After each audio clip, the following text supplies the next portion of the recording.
Alors, bonjour, professeur Jean-François II. Bonjour. Je suis très heureux de vous accueillir parmi nous en Tunisie. Tout d'abord, je voulais savoir quelle était votre impression générale sur le congrès du PAFSIC.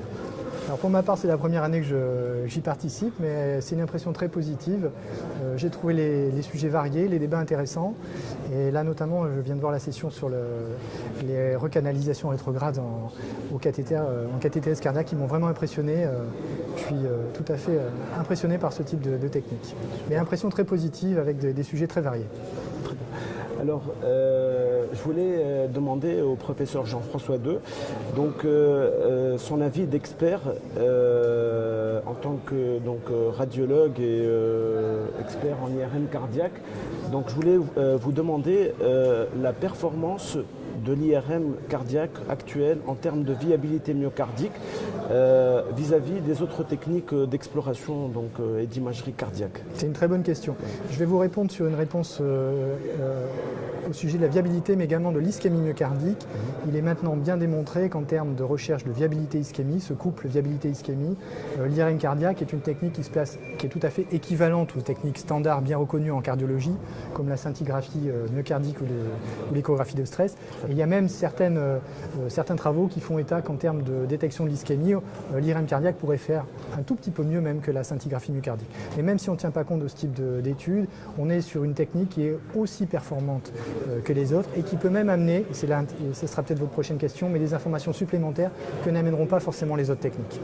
Parfaitement. Donc, indépendamment de l'apport certain en termes d'irradiation vis-à-vis de la scintigraphie, un apport majeur.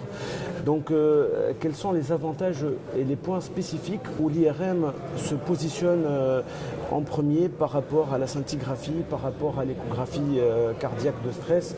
Donc, quand est-ce que le cardiologue ira demander plutôt une IRM plutôt qu'une scintigraphie ou une IRM de stress ou une échographie de stress?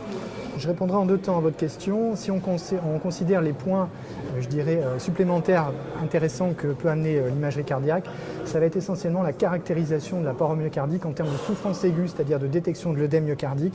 Et on sait par exemple que ça peut avoir un critère pronostic sur le patient, mais également toujours au stade aigu en termes de détection des dégâts microvasculaires qui eux aussi sont tout à fait péjoratifs. Donc cette caractérisation structurelle de la paroi myocardique et ses facteurs prédictifs sont à mon sens l'apanage de l'IRM. Et ni l'écho de stress, ni la scintigraphie myocardique ne pourront donner ce type d'information qui quand même peut être utile, je dirais, pour le suivi et le pronostic du patient, même s'il n'y a pas toujours, il est vrai, d'impact sur la thérapeutique directe. Maintenant, en termes de circuit patient, à quel moment demander l'IRM, à quel moment demander la scintigraphie, ça va dépendre beaucoup de l'offre de soins et du plateau technique disponible en fait. C'est-à-dire qu'il est vrai que l'IRM cardiaque a quand même une disponibilité moindre que la scintigraphie. Si vous avez la chance de travailler dans une structure qui possède une IRM cardiaque dédiée ou largement accessible, je pense qu'il ne faut pas hésiter à adresser un maximum de patients vers cette technique. Ça dépend un petit peu également des collaborateurs et des circuits mis en place. Parfaitement. Moi, je pense que le point fondamental, c'est d'essayer de développer ces centres dédiés, ces IRM dédiés. Exactement. Des centres d'expertise. Effectivement. Voilà. Je vous remercie, professeur Jean-François. C'était un plaisir. Merci de votre passage en Tunisie et on sera très content de vous réaccueillir sur de prochaines manifestations du PAFSIC. Quand vous voulez. Merci beaucoup. Merci.